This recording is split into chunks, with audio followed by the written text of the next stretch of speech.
Jazzcast Pros. What if you could rewrite your story and resolve issues at their root by clearing energetic blocks and create a life that truly lights you up? If you're a woman seeking deeper fulfillment, healing, and clarity, you've discovered the podcast to open you up to a whole new world, one that perhaps you never even knew existed. Welcome to The Spiritual Shortcut, the podcast to help you realize that you are in fact your own healer and that you can learn to release the invisible anchors that might have been holding you back. G'day. This is Amanda. That's the most Aussie ochre way to intro us ever, I think. I'm all for it. I know you are. Hello, I'm Kristy. Welcome to The Spiritual Shortcut. Together we're two psychic nobodies and we have literally just jumped onto our, what is this place called?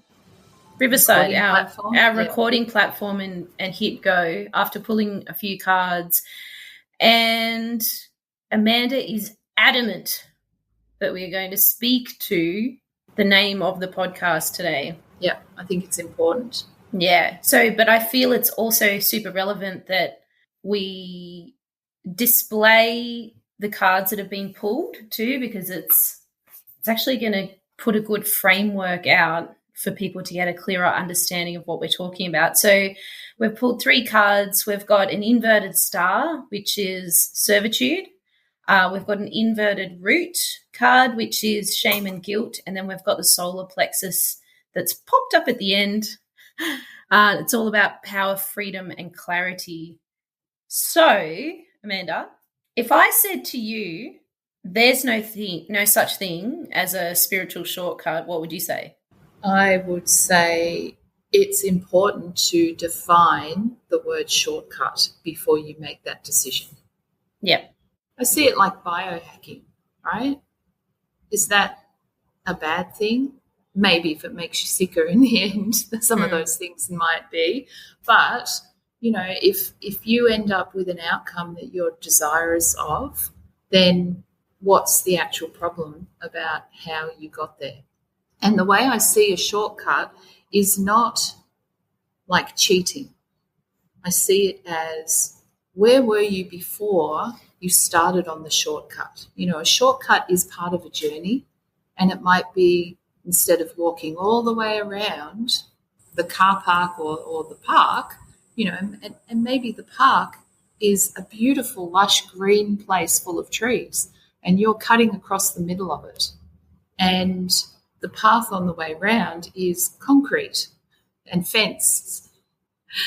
And I know which way I want to go, right? I want to go where I'm walking on the grass and through the bushes and trees and seeing all the birds, which we know I love. And if it takes less time, is it stolen? Have I done a disservice to anyone? Have I still travelled the path, which is from A to B? Have I still learned what I need to learn? Yes, if all those questions are a yes, then I think that's okay. And it makes me think about, well, I was telling you before about one of my mentors. I said to him, I really need to find out what my purpose in life is. And he said, your purpose is to have fun. Find joy in your existence. Like, I see a shortcut as having fun in my life and creating an existence where it's filled with joy and it doesn't feel like I'm working really, really hard all the time to learn the things that I feel I need to learn in my life. And that's the inverted star. Like, if we're constantly feeling like we're in servitude to life or servitude to others or servitude to,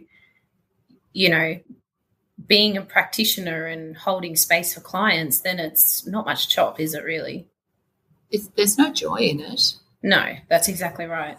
And didn't we even talk about this in our pilot when I badly quoted some figures about how we Yeah, that's right. You were just pulling numbers out of the ether, weren't you? You were like, could be 100, could be 20. I think it's actually 4. Isn't that what you said? Well, it's the difference is that if you learn something when you're in a mode of play, you only need to repeat it 4 times to learn it permanently, that kind of thing. Versus if you're hard slogging it, trying to rote learn it, and your brain's going, oh my God, I just want to sleep or leave or whatever, it takes many, many more times. Yeah, that's right. Well, it's almost like that flow state.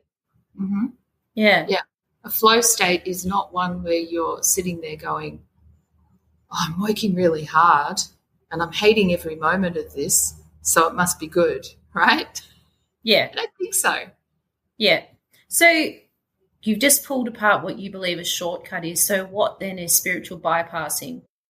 I didn't really know that this thing existed, and I'm a bit like that. Like, I do follow people on socials and stuff who do this kind of work, but not to the point where it's the only thing that I'm looking at. So I guess my whole focus is not on that. So I didn't even know what spiritual bypassing was.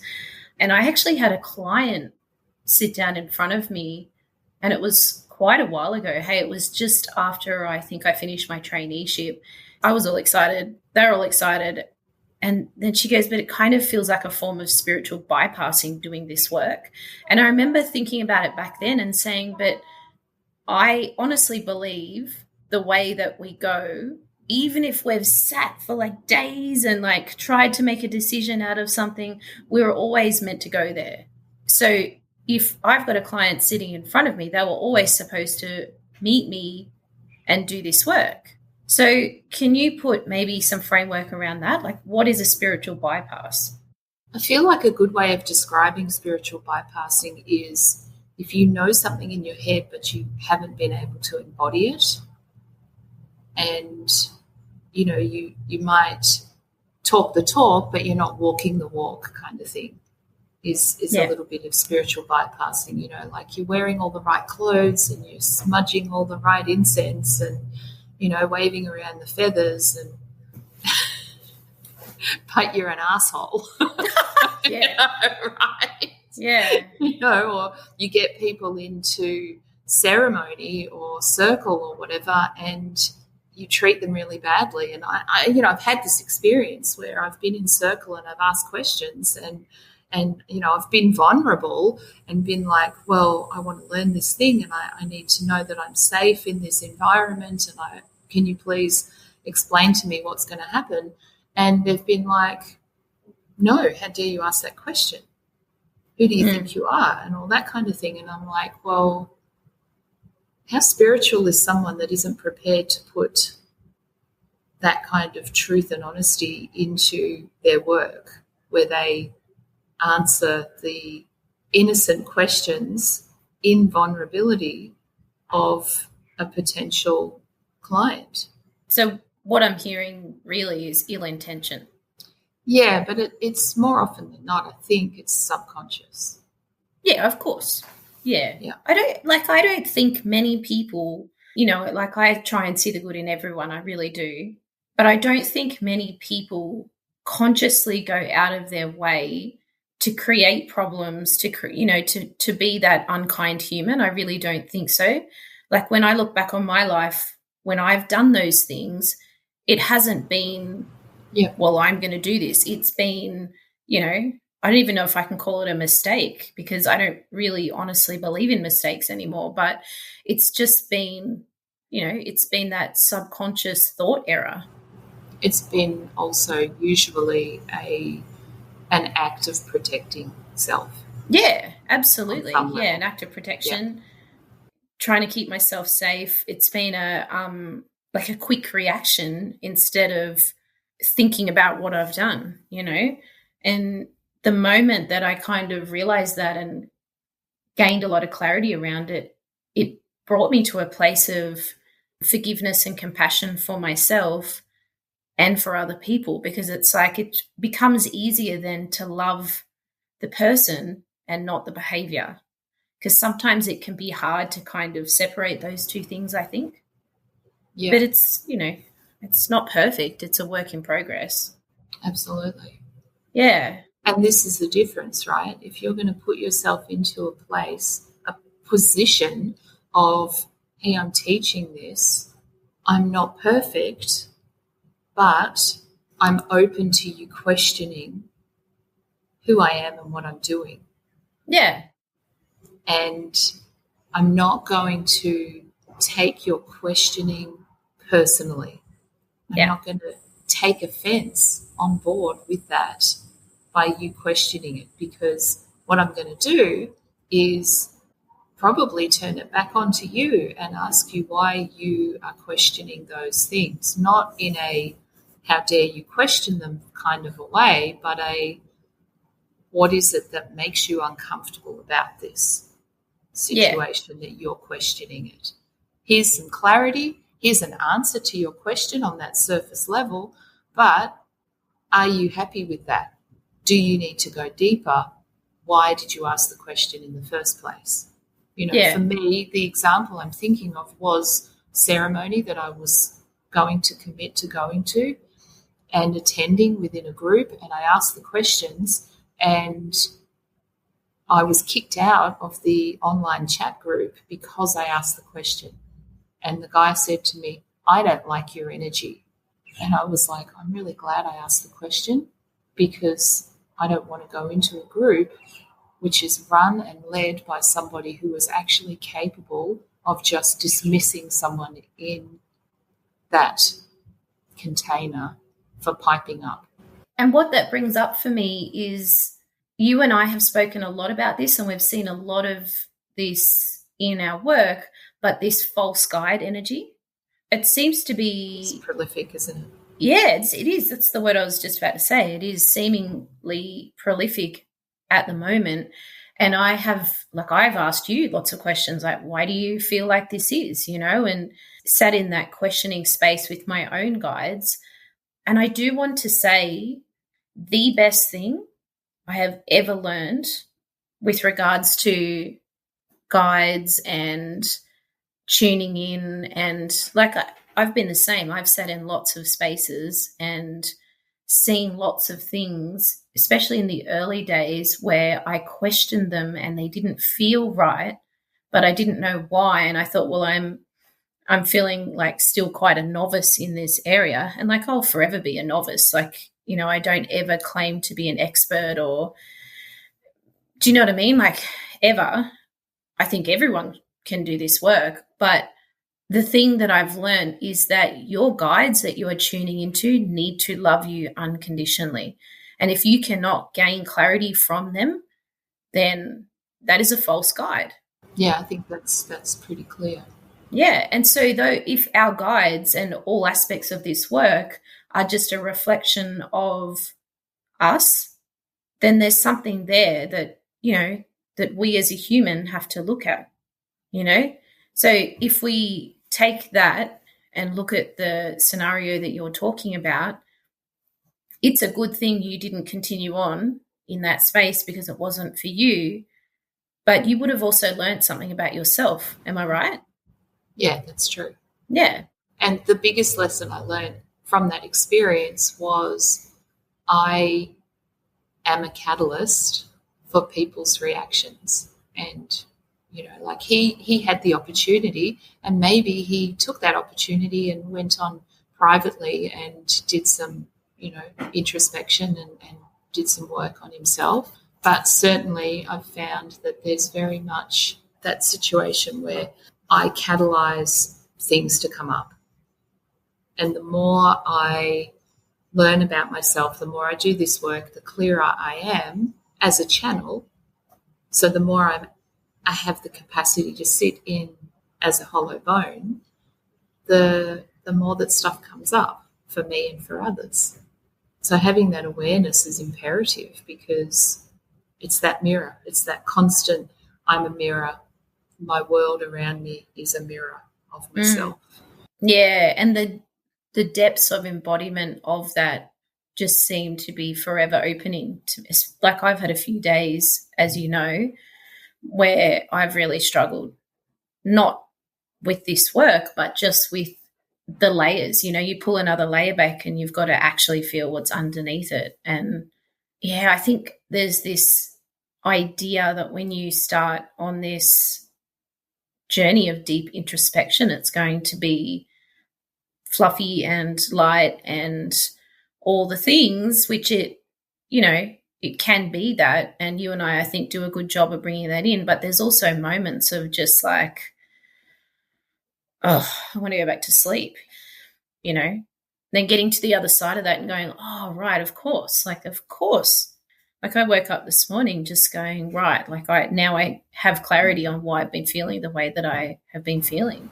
Yeah, and that's interesting because the number of times we've been in a conversation and one of us has been like, shit, I just want to go, I want to hang up, and we've been like, okay, this is good. Yeah. We now know, because we've been there that many times, that as soon as we feel that really, really strong pull to just cut the call, ditch it and bail on the whole thing, we're this close to having a breakthrough. And within 10 minutes, the call is, we're done, because we're like, we've knuckled down, and it has been a case of that, it's darkest before the dawn, right? Yeah, that's exactly right. Just to bring it all back around, would you say that it's fair to refer to as like any form of awakening as some kind of a shortcut? I would. Would you? I would, yes. Yeah. Yes. I think the difference between being on a shortcut and not is like the difference between sitting in the mud going, fuck. Yeah. Am I doing? I'm not going anywhere, and I'm really fucking dirty. And if you pick yourself up and put yourself on the path, that is a shortcut. And that's the difference. The difference is profound, right? Yeah. You're either doing nothing and you're going nowhere and you're lost and confused and you're feeling pretty awful, or you're like, okay, I've got some direction here. And just putting one foot in front of the other is a shortcut. Yeah. So then I feel inclined to say that as a practitioner or a coach, I kind of like the word coach heaps better.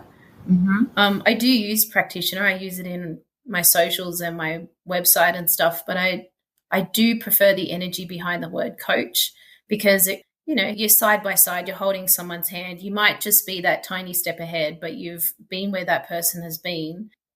I kind of feel like I want to say then, getting people onto the path as a coach, you're just encouraging the awakening, that's all, right? And they were always supposed to sit in front of you, and they were always supposed to stomp around in the mud for a little bit, but then they were also supposed to sit in front of you and go, all right, I'm ready.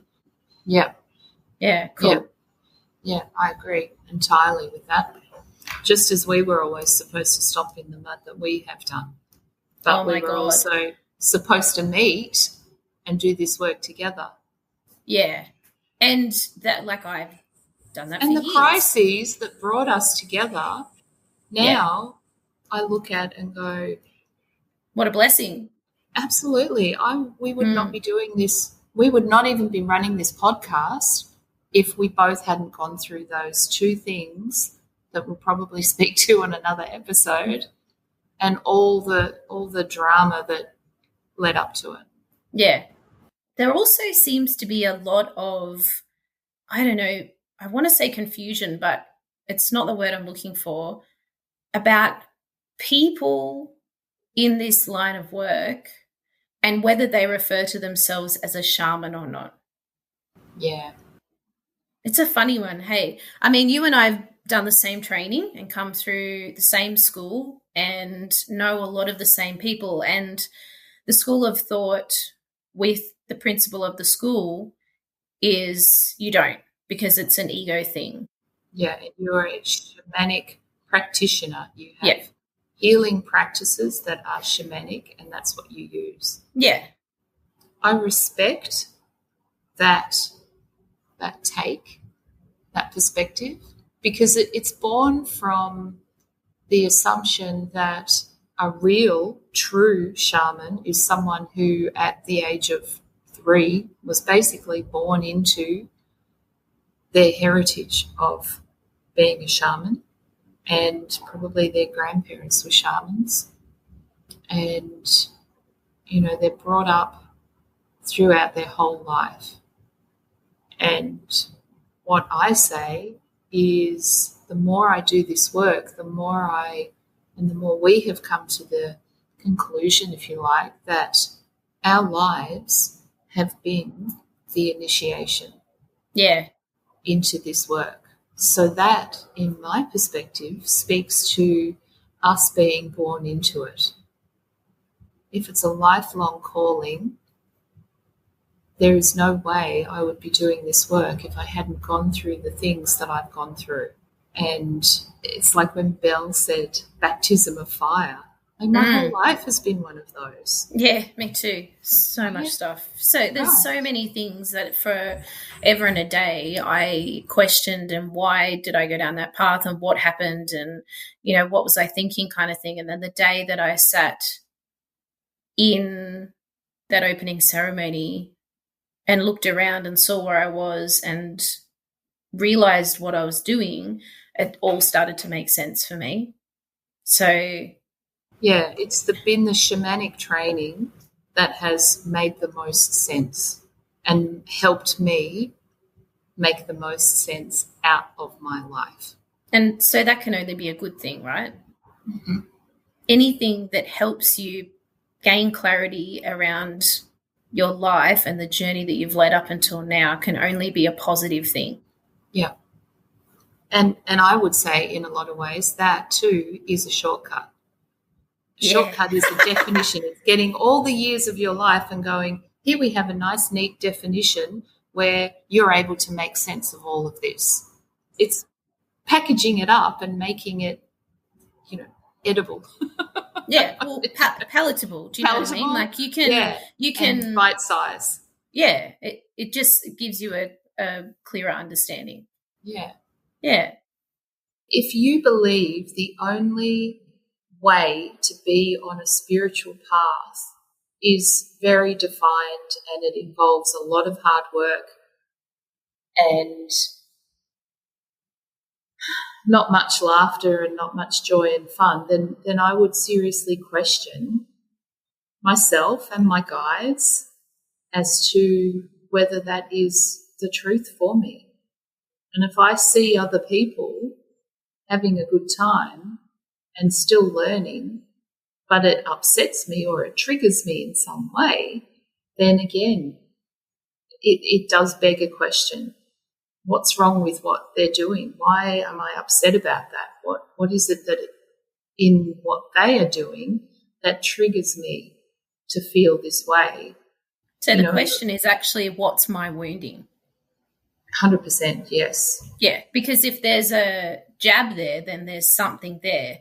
And it might just be a past life, or it might be, you know, a contract, or it might be a knowing that needs to drop in, or it might be, like we've been talking about, a false guide that needs to be cleared off. But there's definitely something there to look at.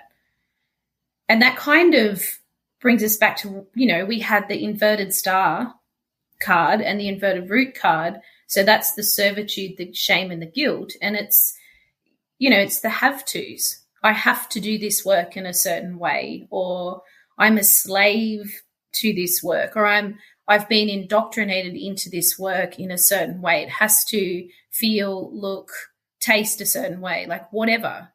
And my tribe points to that. And who am I to question the norm, to question the majority? Well, who are you not to? If you've got this question, it needs to be healed. And how do you move on? And it speaks to the solar plexus as well, because that's a chakra that's about power and confidence.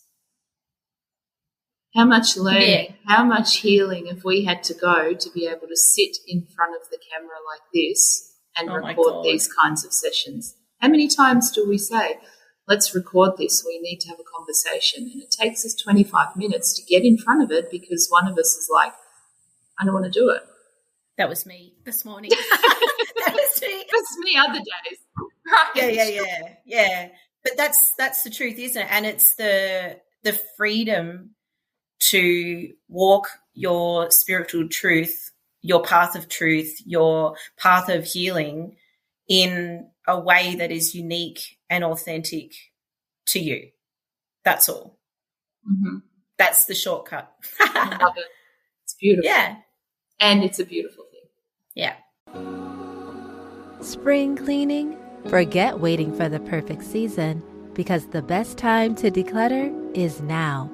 In this episode, we're breaking down why seasonal decluttering doesn't always work, how to let go of just-in-case thinking, and simple habits to keep clutter from creeping back in. Subscribe to Declutter Empress Radio on the Jazzcast Pros Network, available right here on the podcast player you're listening to right now. New episodes every last Tuesday of the month. Thanks, Amanda. Beautiful, beautiful, beautiful. Shh, don't say it again. Thank you so much for tuning in to the latest episode of The Spiritual Shortcut. We'll be back on the first and third Sunday of each month to unpack, demystify, and occasionally make fun of all things spiritual. Starting with ourselves. Of course. Don't forget, those life blocks you've been tripping over are just poorly disguised stepping stones. We'll support you to laugh, leap, and maybe even do a little victory dance over them. See you soon.